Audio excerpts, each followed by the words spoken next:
Salut à tous, c'est Baptiste et je suis très heureux de vous retrouver pour un nouvel épisode du Podcyclette, le podcast consacré au cyclisme sur route.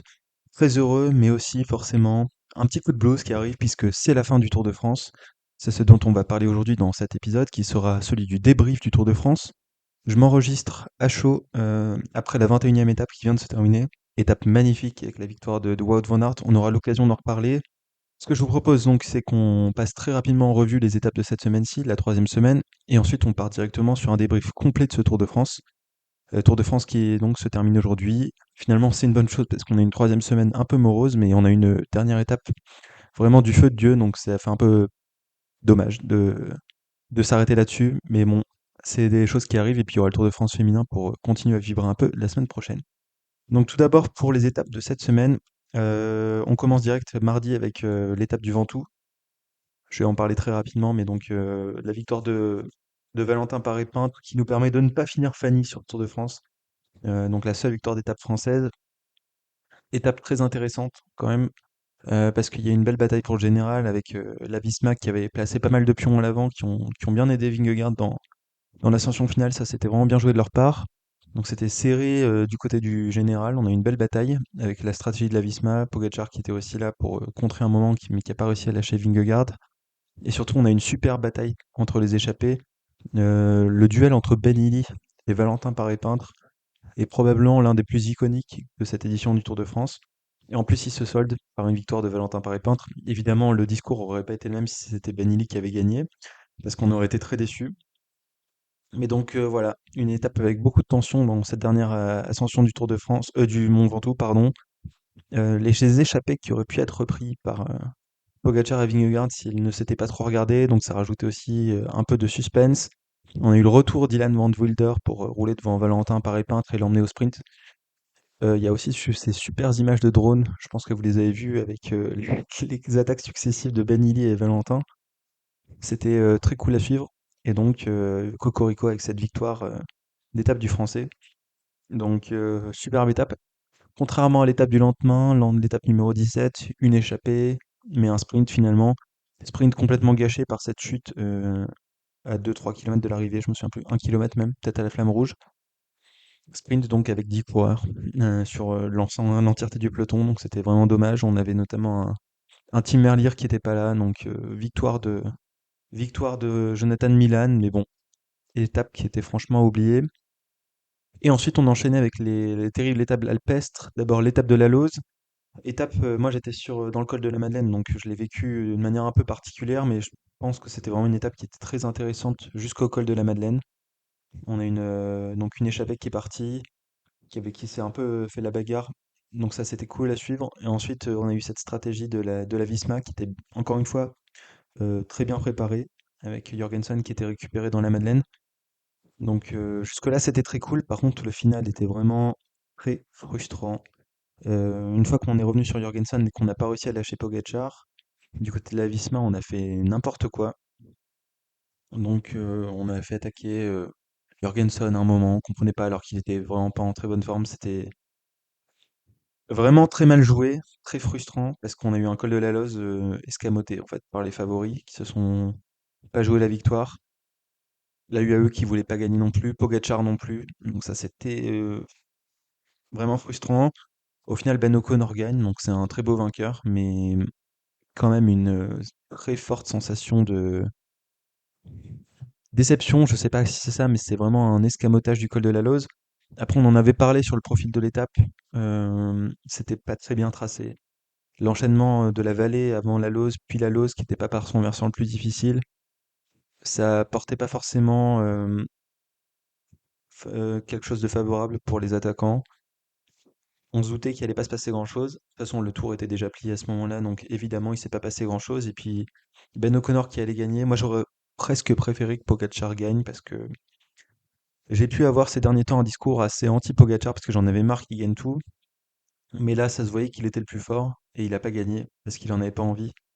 Et c'est peut-être un cas encore un peu plus frustrant. C'est ce qui s'est repassé le lendemain avec l'étape de la Plagne, étape vraiment décevante parce que on avait la Visma qui nous disait on n'a toujours pas abandonné, le tour peut toujours pas basculer et il ne s'est rien passé. Heureusement que Thymen Arensman a fait une super performance. Arensman qui était très très fort. Mais encore une fois, le marquage terrible entre Pogačar et puis Vingegaard, avec cette fin ridicule. Franchement, c'était terrible. L'attaque de Vingegaard aux 200-300 mètres, là, pour mourir derrière Arensman. Euh, à ce niveau-là, je sais pas trop quoi en penser. La rivalité était vraiment un peu malsaine là, à ce moment-là, entre Vingegaard et Pogačar. Donc, étape très décevante. Au contraire des deux dernières étapes, qui ont été notamment marquées par la pluie, mais l'étape numéro 20 qui arrive à Pontarlier, on s'était dit sur le papier c'était l'étape la plus intéressante de la semaine. Elle était très cool. Donc difficile comme étape avec une échappée qui a mis beaucoup beaucoup de temps à sortir. C'était une étape pour les très costauds, il y avait que des très costauds à l'avant. Étape un peu frustrante côté français parce qu'on a eu la chute de Romain Grégoire qui a été un peu entraîné par Ivan Romeo, mais je pense qu'il y a une petite erreur de Romain Grégoire aussi. Alors qu'on sentait qu'il avait moyen d'aller chercher la victoire, on savait que Caden Groves était très fort, mais on se disait que Grégoire pouvait aller le choper dans le dernier talus là qui était un peu avant l'arrivée.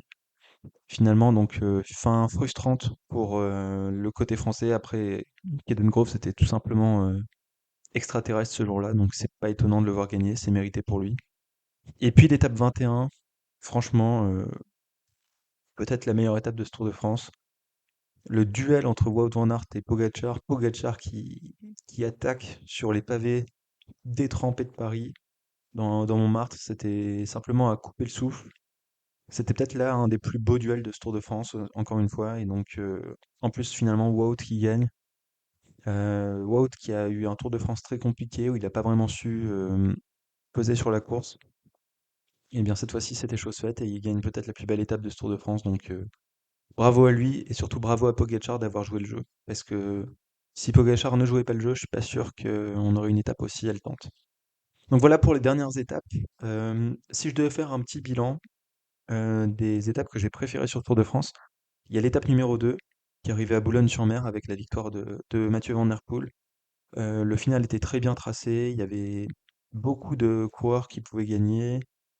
Ça s'est joué entre les plus forts dans un élan punchy, enfin, c'était vraiment très sympa à suivre. Donc étape numéro 2 parmi les meilleures. L'étape numéro 4 à Rouen, j'avais aussi parlé du fait que j'aimais beaucoup le profil qui n'a pas déçu, victoire de Pogačar, mais encore une fois un scénario final qui était haletant. Victoire de Pogačar, donc, mais avec très peu d'écart pour le classement général, donc c'était très cool à suivre aussi. Ensuite, étape numéro 9, alors ça on s'y attendait pas trop. On attendait peut-être plutôt les étapes à Vire ou à Mur de Bretagne, mais moi j'ai préféré l'étape numéro 9, avec la victoire de Tim Merlier au sprint, mais surtout l'échappée de Jonas Rickaert et Mathieu Van Der Poel.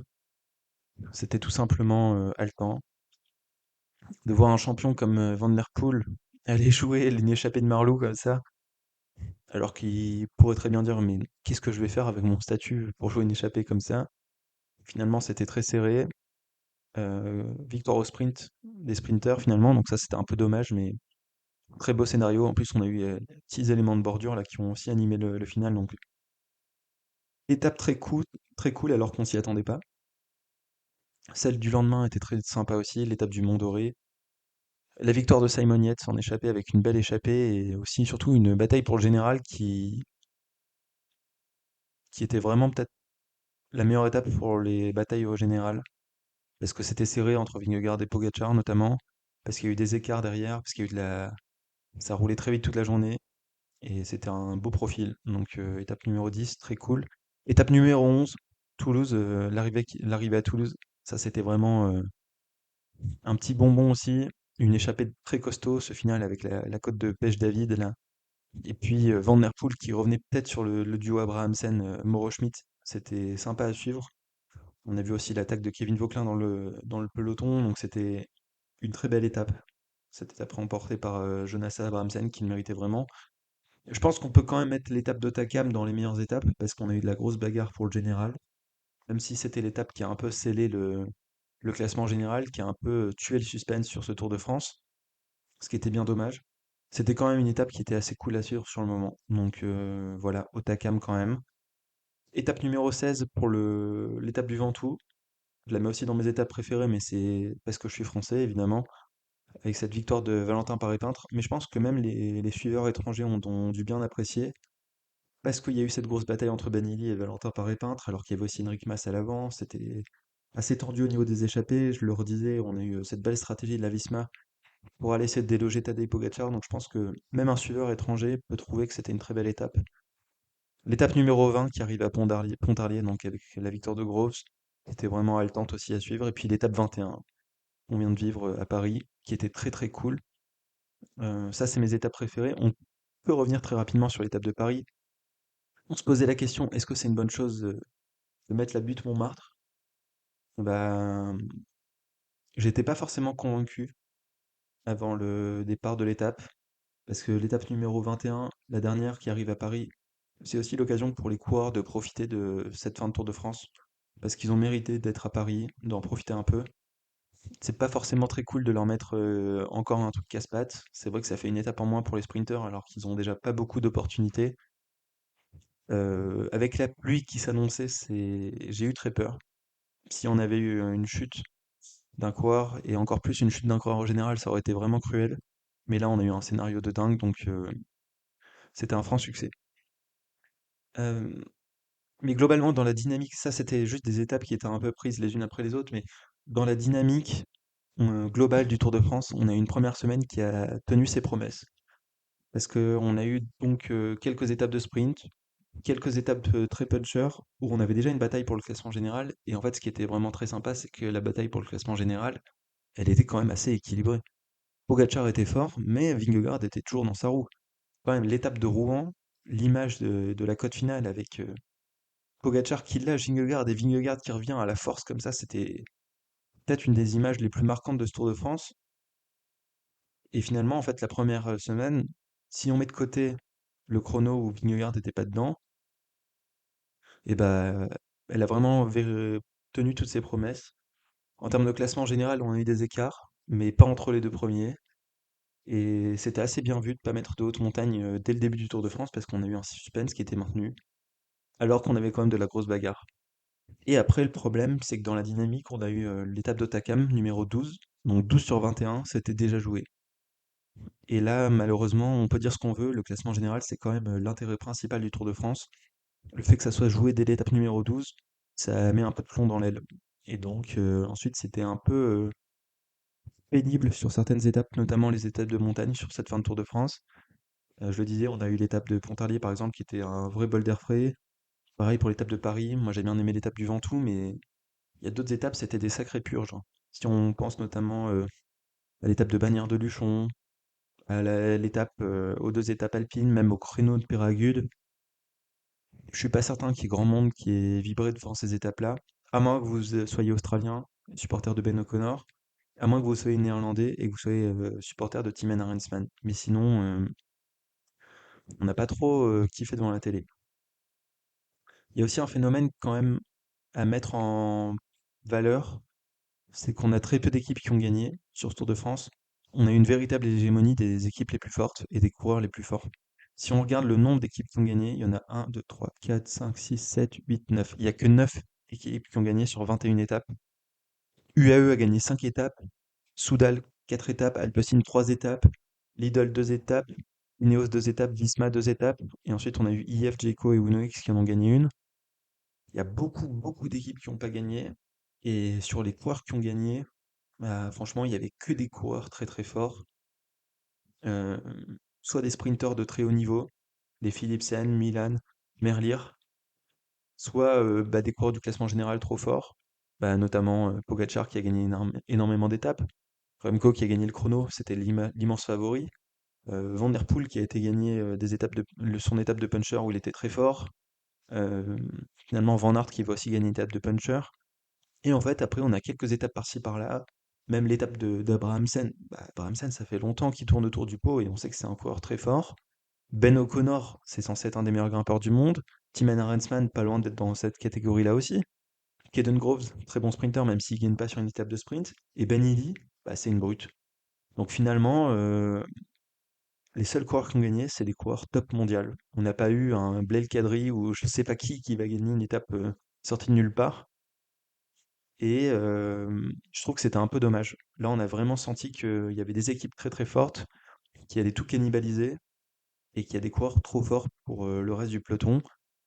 Il y a aussi un autre phénomène que j'ai remarqué, c'est qu'on n'a jamais eu d'échappée qui a pris beaucoup d'avance. Il y a beaucoup de Tours de France où il y a des échappées qui prennent 15 minutes.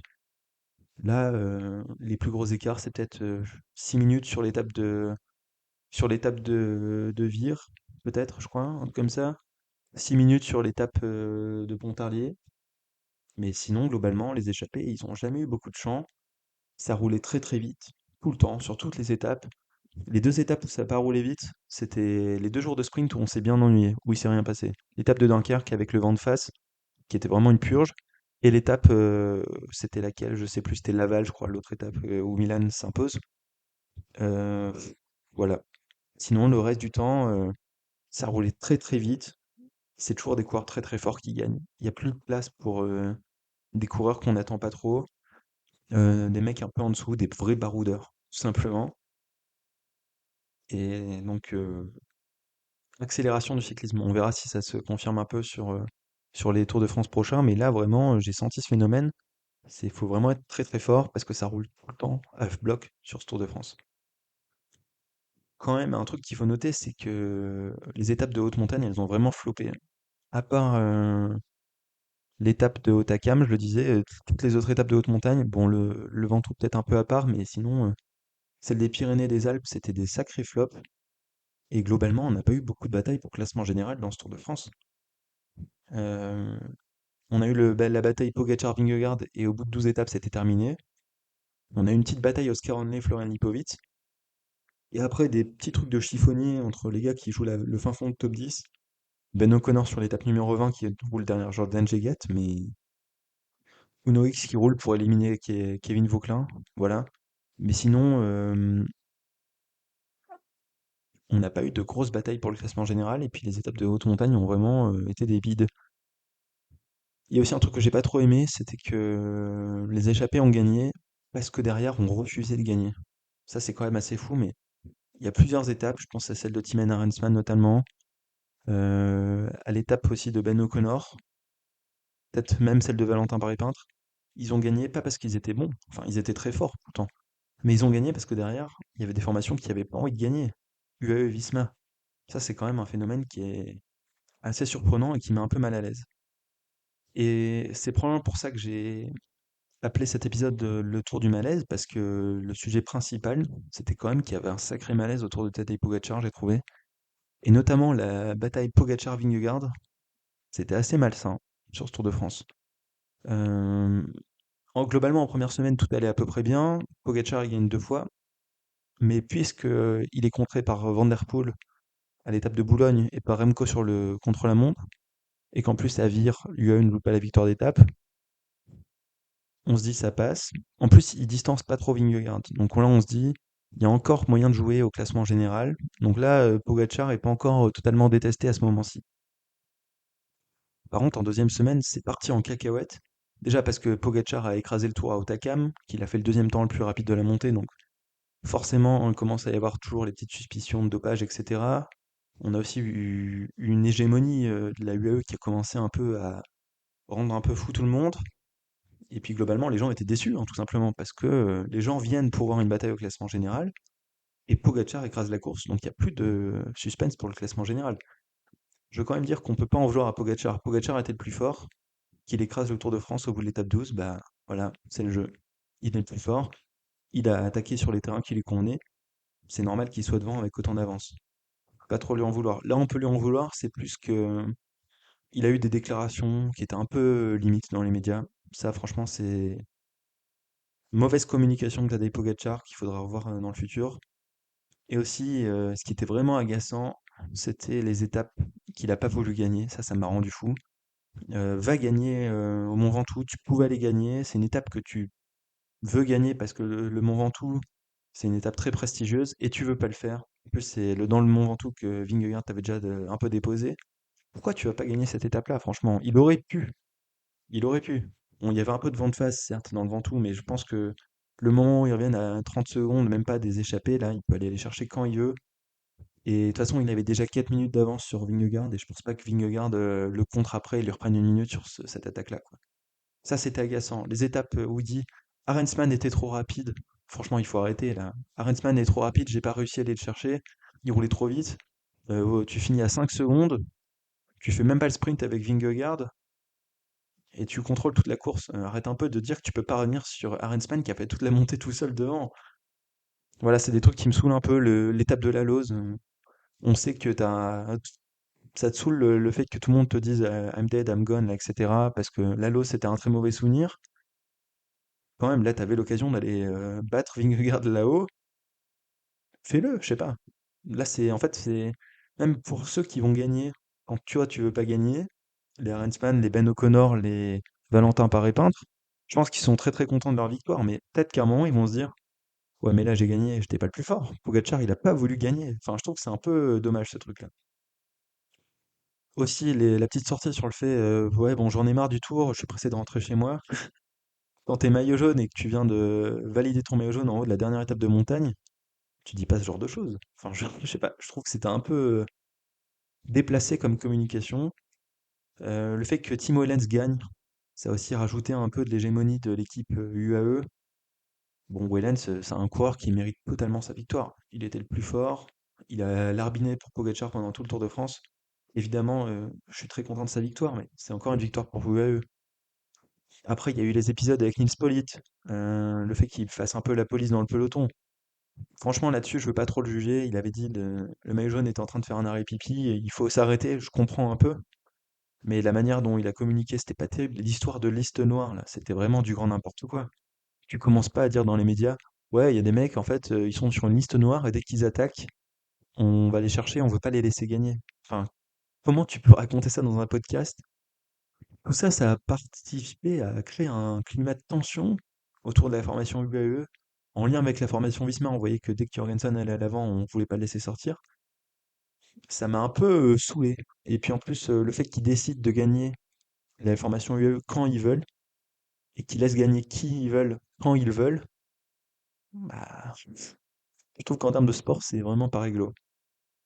Et en parallèle, là j'ai beaucoup parlé de la UAE, la Visma, c'était pas vraiment mieux, hein. On a un plan, on a un plan. Pendant 2 semaines, c'était à peu près bien mis en place sur le plan. Ils ont vraiment tenté de renverser Pogacar, je trouve. J'ai 2 semaines où j'ai rien à leur dire, là jusqu'au Ventoux, même jusqu'à la Madeleine. Et puis après, à partir de la Lose, mais qu'est-ce que vous faites les gars? Et puis après la Lose, on dit, le tour il est pas fini, je suis aussi fort que Pogacar. Et puis le lendemain, tu fais rien et t'essayes de rester dans la roue de Pogacar jusqu'à la mort pour finir derrière Arensman en haut de la plagne. C'était vraiment un sketch. Franchement, la plagne, c'était un gros gros sketch qui fait du mal au vélo. Je sais pas ce qu'en pense Timen Arensman, parce que Timen Arensman, il était exceptionnellement fort ce jour-là, hein, quand même. Il dépose tous les autres favoris, hein. Tous les Lipovic, les Honley, etc. Ils sont derrière Arensman. Bon, en vrai, Pogacar et Vingegaard sont aussi derrière Arensman, mais Arensman était surprenant, il était vraiment très fort, surpuissant. Qu'est-ce qu'il va garder de sa victoire? Le fait que derrière, il y a eu la guéguerre UAE Visma et que personne n'a voulu gagner et qu'ils sont venus mourir dans sa roue alors qu'ils auraient dû le déposer 1000 fois, je trouve que c'est pas très sport comme comportement. Et tout ça, ça montre aussi que le Tour de France, il ne repose que sur les équipes UAE et Visma qui font leur loi. Elles sont trop fortes. Et si jamais ils décident de pas faire la course, comme ça a été le cas dans les étapes de montagne, eh ben il se passe rien. Euh, Il y a vraiment eu une guéguerre là, Pogacar, Vingegaard et plus largement UAE Visma qui a mis une ambiance assez malsaine sur ce Tour de France, qui m'a vraiment déçu. Mais bon, je dois avouer que Pogacar m'a un peu réconcilié sur cette dernière étape là, en jouant la victoire à Paris. Mais sinon, le reste du temps, il m'a bien saoulé. Après, je comprends pas trop pourquoi il a pas roulé et là il roule pour Paris alors que je me disais, bah, en fait, il en peut plus. Le gars est au bout du rouleau, il est mentalement, il a plus envie de gagner. Mais pourquoi est-ce que tu veux gagner à Paris alors que tu voulais pas gagner à La Plagne? Parce que tu as déjà 20 victoires d'étape sur le Tour de France, qu'elles sont toutes en montagne et que tu as envie de gagner sur un autre terrain. Je sais pas trop. On sait que ce que Pogacar, ce qui l'excite, c'est la course, c'est d'aller gagner des trucs nouveaux, des trucs sur lesquels on l'attend pas. Donc là, la course pour les Champs-Élysées, c'était ça. Mais à un moment, on s'est peut-être dit, il est en burn-out, le gars. Il a juste envie de rentrer chez lui alors qu'il est trop fort. Bon, bah, j'espère que tout ça, en tout cas, ça va vraiment s'apaiser dans les mois qui viennent parce que là, il y a eu un truc un peu malsain. qui m'a pas fait plaisir. Euh, une petite déception aussi, c'était le classement général. Donc, pour rappel, le classement général, Pogacar devant Vingegaard, Vingegaard à 4 minutes, Florian Lipovic à 11 minutes, Oscar Onnet 12 minutes, Félix Gall 5e à 17 minutes, 3 minutes derrière Tobias Allan Johansen, à 22 minutes Vauquelin, Roglic à 25 minutes, Ben Illy à 28 minutes, et le 10e, Jordan Jegat à 32 minutes, juste devant Ben O'Connor. Il y a énormément de coureurs qui ont abandonné ou qui n'étaient pas en forme pour le classement général, qui ne l'ont pas joué alors qu'ils auraient dû l'être. Bon, ça, c'est toujours le cas, hein. Il y en a toujours un petit peu des gars qui tombent, qui sont malades, qui sont pas bien. Mais là, il y a la moitié des prétendants en général qui ont, voire plus de la moitié, j'ai l'impression, les trois quarts, qui n'étaient pas dedans. Bah, déjà, Almeida, forcément, on peut pas lui en vouloir, hein. Sa chute, elle est terrible. La première victime, c'est lui, mais c'est dommage qu'il soit pas là. Même Adam Yates. Adam Yates, on sait qu'il pouvait jouer le classement général même sans être le leader de son équipe. Bon, après, il avait fait aussi le Giro, ça se comprenait un peu. Jorgensen, qui était pas du tout en forme, normalement, c'est un gars qui est dans le top 10. Il est dans le top 10 bien avant Jordan Jegat. Simon Yates, pourquoi pas, même si pour Yates, les deux, en fait, c'est un peu la question du Giro qui est en suspens. Mais bon, c'est des gars qu'on aurait pu retrouver dans le top 10, et largement devant Jordan Jegat, sans vouloir lui manquer de respect. Remco, évidemment, Remco, là, le crève-cœur. Moi, c'est pas un coureur que je porte forcément beaucoup dans mon cœur, mais le fait qu'il joue pas le classement général, enfin qu'il abandonne suite à cette côte fracturée, j'ai l'impression, bah ça fait du mal au classement général. Même un gars comme Buitrago qui était dans le top 10 l'an dernier, un Carlos Rodriguez, voire quasiment un Tim Arensman, c'est des gars qui doivent être dans le top 10. Mais abandon, ou alors pas bonne forme. Roglic, on en reparlera un petit peu Roglic après, mais Roglic qui fait n'importe quoi, qui est 8ème alors qu'il a le niveau pour être bien plus haut. Skelmose, abandon, Henrik Mas, abandon. Enfin, c'est tous des gars qui auraient dû être largement dans le top 10. Et c'est dommage de ne pas les retrouver ici. Même des gars à la rigueur comme Guillaume Martin, Michael Stoa, bon Stoa il a fait le Giro donc faut pas le compter. Ben O'Connor il fait 11e. Mais normalement à la pédale, Ben O'Connor il doit être bien mieux que ça. Même pourquoi pas un Lennart Van Edveld. Enfin bref, il y avait beaucoup de coureurs qui n'étaient pas dans le jeu pour le classement général, alors qu'ils auraient dû l'être. Et donc la résultante c'est un top 10 avec une densité qui était vraiment très faible. Et je suis désolé pour ceux qui sont dans le top 10, mais j'ai rien contre un Tobias Allan Johansen, surtout qu'il a fait un super Dauphiné. J'ai rien contre un Kevin Vauquelin, un Ben Ily, un Jordan Jegat. Mais c'est quand même assez fou de les retrouver dans un top 10 du classement général du Tour de France. Et en fait, c'était vraiment l'année ou jamais, hein. C'était open bar. Si vous vouliez faire un top 10, vous étiez pas trop mauvais. Il y avait presque moyen de le faire. Les écarts sont très importants, alors qu'on ne s'est pas fait la guerre en troisième semaine, quand même, entre Pogacar et Vingegaard. Mais quand vous voyez quand même que le troisième est à 11 minutes, que le sixième est à 20 minutes, et que le dixième est à 32 minutes, alors qu'on s'est même pas fait la guerre dans la troisième semaine, c'est quand même assez fou. Euh, et vraiment, enfin ça c'est quelque chose que j'avais déjà dit un peu précédemment, mais ce qui m'a embêté, c'est qu'il y avait très peu de vraies batailles pour le top 10. Donc il y a eu la rivalité Pogacar-Vingegaard qui a duré 12 jours, un peu Lipovic-Sonnet sur la fin, et notamment parce qu'Onnet a pu reprendre du temps sur Lipovic quand il s'est trouvé tactiquement dans la lose, mais globalement, on s'est vraiment ennuyé sur ce classement général. Après, il y a eu les petites batailles d'épiciers là pour Ben O'Connor qui roule derrière Jordan Jegat, etc. Mais il n'y a pas eu de lutte pour le classement général. C'est quand même assez fou. Et on s'est vraiment ennuyé là-dessus. Alors que normalement, c'est l'élément du Tour de France qui donne le plus d'adrénaline, la bataille pour le classement général. Et là, il n'y en a pas trop eu. Je voulais revenir sur Primoz Roglic. Primoz Roglic, je le comprends pas cette année. Il est trop bizarre. Il était bizarre sur le Giro. Je comprenais pas trop ce qu'il faisait. Il a abandonné. Il a un peu chuté aussi, mais bon, voilà. Et là, sur le Tour, il est encore plus bizarre. J'ai l'impression qu'il jouait aucune étape à fond. Même dès la première semaine, hein, il y a des moments où tu fais, mais qu'est-ce que tu fais, gars? Mais bouge-toi un peu. J'ai envie de le secouer. Il semblait totalement désintéressé par les étapes, par le classement général. Il aide même pas vraiment Florian Lipovic. Il finit toutes les étapes de montagne, le gars est en récup. Je sais pas ce qu'il fait, il mouline tranquillou, là, il regarde un peu le public, etc. Même, je sais que t'es Roglic, que t'as déjà fait deuxième du Tour de France, mais essaye de te battre un petit peu. Enfin, je sais pas, il y a les étapes où il est parti en avant, en échappée, là, un peu à l'avant. Ça, c'était des coups de panache. Sauf qu'après, il se relevait et il finissait en roue libre.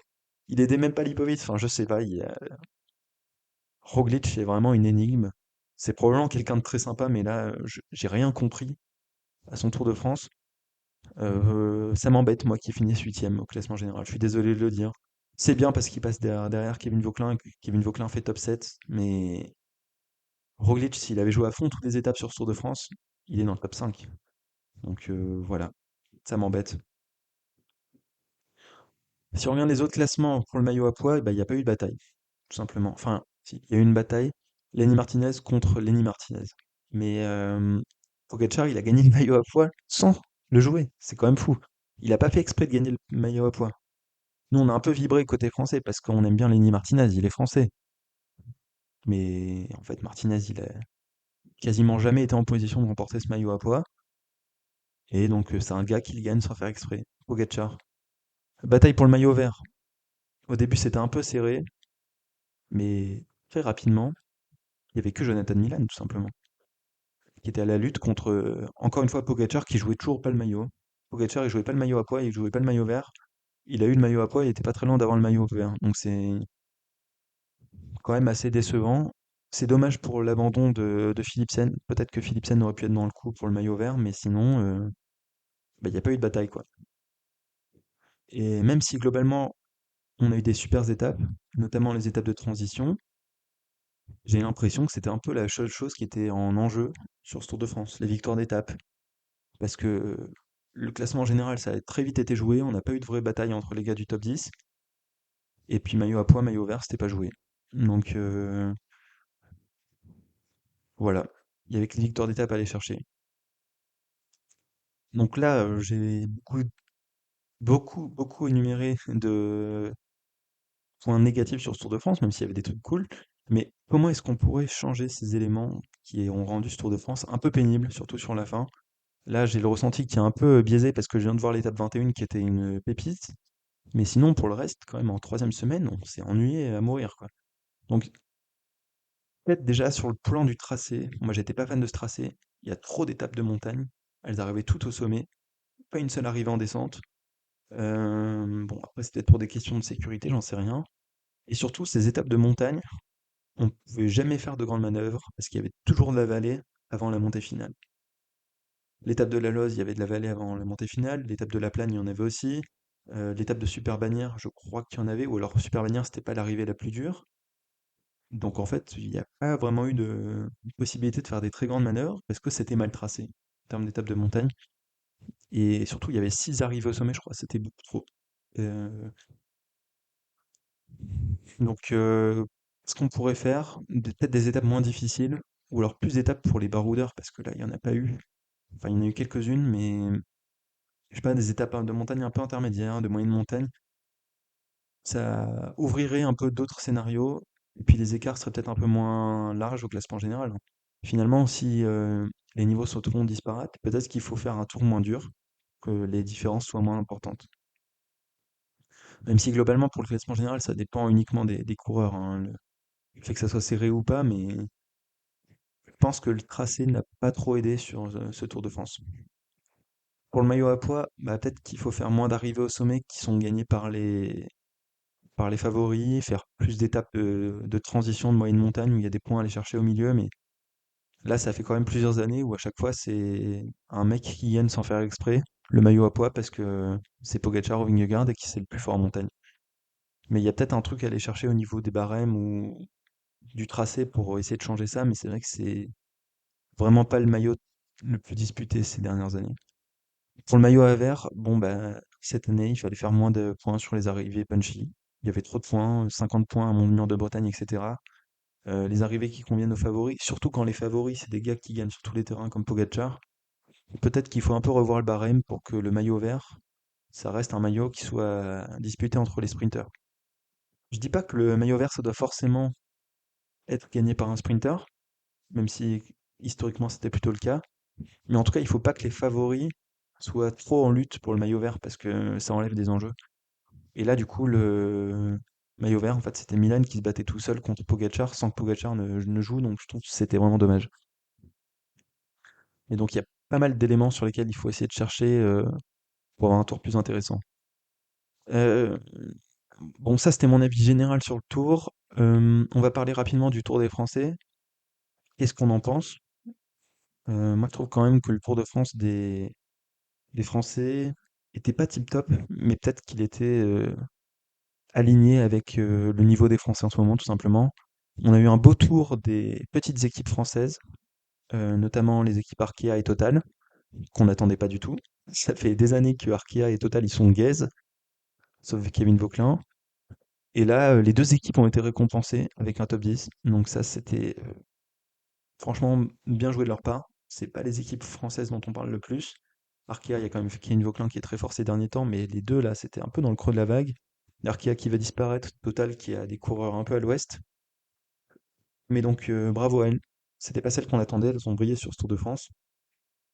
Même si elles n'ont pas de victoire d'étape, je pense qu'elles ont fait le taf. Pour les autres équipes françaises, c'était plutôt frustrant quand même, on va pas se mentir. Et pour les autres coureurs français, même pour ceux qui sont pas dans les équipes françaises. Heureusement que Valentin Paré-Peintre, il va chercher son étape au Ventoux, parce que sinon on aurait été Fanny, ça aurait été bien dommage. Et puis après, bon, je pense que l'étape de Valentin Paré-Peintre, elle va peut-être plus marquer que le top 10 de Jordan Gégat, parce que le top 10 est vraiment très peu dense.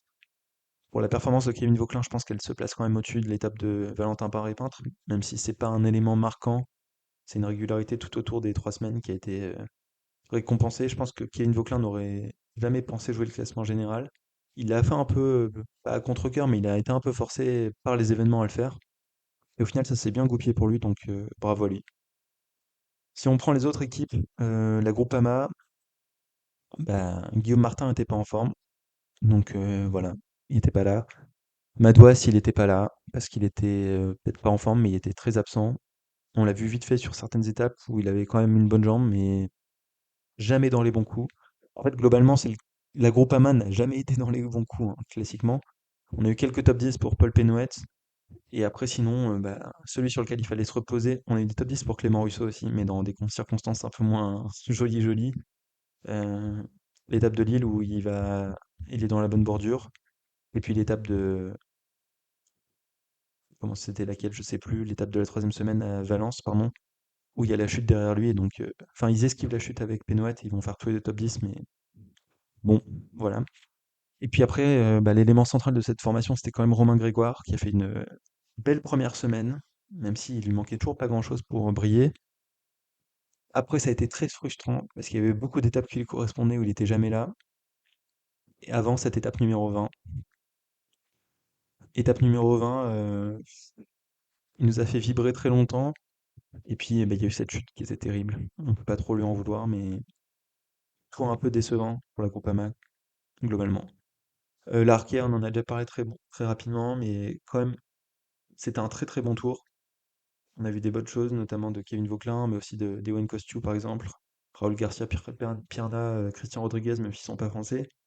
Je suis un peu déçu de ne pas avoir vu Arnaud Démare ni Clément Venturini, mais c'est des choses qui arrivent.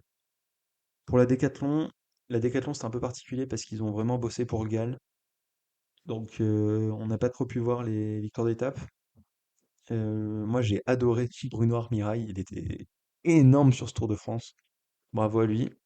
Et sinon, peut-être petit point négatif, moi je suis déçu de ne pas avoir vu assez Bastien Tronchon. On l'a vu juste à la dernière étape en fait, quand il attaquait avant la première étape, avant la première passage à Montmartre, mais je suis déçu de ne pas l'avoir vu beaucoup. Équipe Cofidis. Bah, le Cofidis, c'était la pire équipe de ce Tour de France, mais c'était pas à cause des Français, donc on s'en sort bien. C'était à cause d'Emmanuel Bourman, qui a été un fantôme, à cause d'Alexa Rambourou, qui a pas eu la résonance qu'il aurait dû avoir, à cause de Dylan Teuns, qui n'était pas à son niveau non plus. C'était pas vraiment à cause des Français, hein. On n'a pas vu les Cofidis. On a vu un peu Benjamin Thomas, pardon, notamment avec cette image à Kessel. C'est un peu dommage pour tous les ennuis que Brian Cocker a vécu, mais voilà, sinon Cofidis c'était très mauvais. La totale, donc je le disais, ils ont joué avec leurs armes. Euh, c'est cool de voir Jordan Jegat faire le top 10. Il était très fort et il allait chercher avec brio cette place dans le top 10, avec beaucoup de panache. Sinon, c'est un peu dommage pour Turgis parce qu'il n'était pas en forme, même s'il fait encore quatrième au classement du maillot vert parce qu'il fait tous les sprints intermédiaires. Et je suis déçu de ne pas avoir vu Elimir Jadnia, mais bon, c'est pas de sa faute, il est tombé à Dunkerque. Pour les autres coureurs un peu isolés, Julien Alaphilippe, bah, Julien, il a tenté, mais il n'était pas assez fort. Je pense qu'il y a pas grand-chose à lui reprocher, mais c'est plus le Julien des grandes années, donc il est pas capable de rivaliser avec les meilleurs. Ça fait mal à dire, mais c'est la réalité. Mais franchement, il a bien couru, donc il y a pas grand-chose à lui en vouloir. Lenny Martinez sur courant alternatif comme d'habitude. Il était probablement pas à son meilleur niveau global quand même. Enfin, c'est difficile d'avoir quel est son niveau parce que ça varie de jour en jour, voire même d'heure en heure. Je pense que le problème de Martinez, c'est qu'il a été plombé par l'objectif maillot à pois, qu'il a forcé à aller dans les échappées, à faire beaucoup d'efforts dans les échappées, à aller chercher des points, etc. Bon, on aurait dû se rendre compte un peu plus tôt que l'objectif n'était pas réalisable, même si je pense que s'il était plus fort, il aurait pu l'avoir, mais là, ça l'a vraiment empêché en plus de jouer les étapes. Donc c'est dommage pour ça, mais il est très jeune, il aura le temps de faire d'autres trucs sur le Tour de France. Il y a eu le mauvais épisode avec le bidon collé, malheureusement. On sait que Martinez, c'est un filou, voire qu'il est un peu vicieux de temps en temps. Bon, bah là, il a été pris, il est en pleine triche par la caméra. C'était normal d'être un peu conspué et d'être pénalisé. Je pense qu'il y a eu un peu trop de haine quand même sur les réseaux sociaux. Je suis pas sûr que la sortie de Thibaut Pinot était vraiment très bonne, de très bon augure, mais bon, il commence quand même à avoir une belle fanbase, Lenny Martinez. Même si on sait que bon, il y a toujours les travers du fait d'être dans l'équipe du Bahreïn par exemple, mais je pense qu'à l'avenir, ça sera un coureur français avec beaucoup de supporters. Peut-être pas autant que Kevin Vauquelin, parce qu'on a vu qu'il y avait la Vauquelin Mania cette année, mais voilà. Axel Laurence, bah, il était fort, mais il était toujours à contretemps, comme il l'a dit sur Twitter, donc bon, bah, il nous fera des belles choses à l'avenir, Axel Laurence, mais c'est vrai que là, il a toujours été à contretemps et ça lui a vraiment pas servi. Louis Barré, il faut en parler aussi parce que Louis Barré, c'est un coureur très sympa qui était en forme, mais il y a eu cette terrible chute à Mur de Bretagne.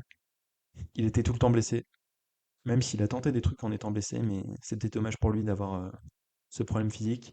Et puis Clément Champoussin, il n'était pas en forme. On attendait aussi pas mal de lui, le coureur de l'Astana. Mais globalement, l'Astana, à part Ballerini sur la dernière étape, c'était pas joli joli. Donc ils n'étaient pas en forme les Kazakhs. Ils n'avaient pas la bonne potion. Donc voilà.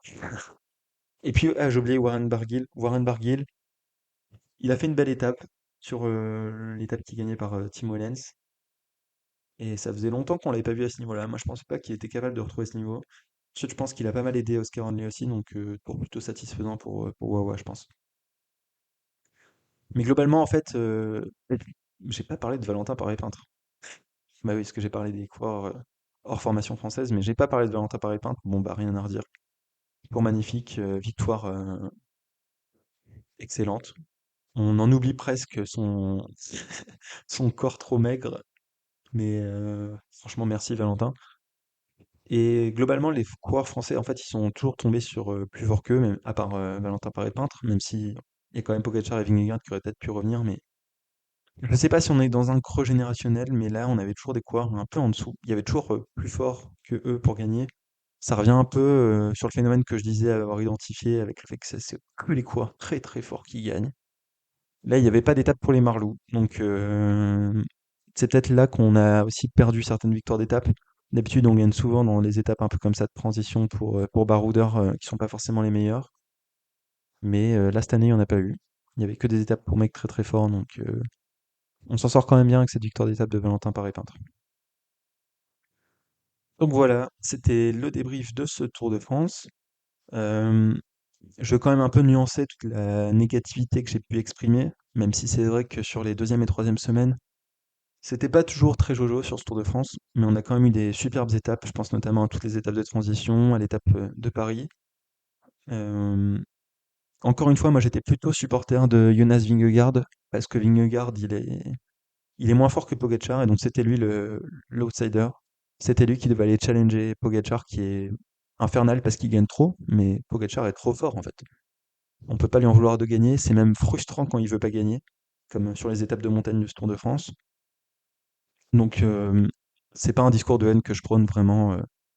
Pogačar est saoulant parce qu'il gagne trop, mais Pogačar est trop fort et il a raison de gagner s'il est fort. Ce qui est un peu dommage, c'est quand même qu'on a une hégémonie des plus grosses équipes dans ce peloton qui aide pas trop à ce qu'on ait des courses très animées. Mais merci aux coureurs pour ce Tour de France, pour les étapes où on a vibré, pour celles où on n'a pas vibré mais où ils ont fait le taf quand même. Et puis merci pour cette dernière étape de folie, parce que oui, je parle encore un petit peu à chaud et on a une super étape à Paris, donc c'était très cool. J'espère que cet épisode vous aura plu, et je vous dis à bientôt pour un prochain épisode. Salut!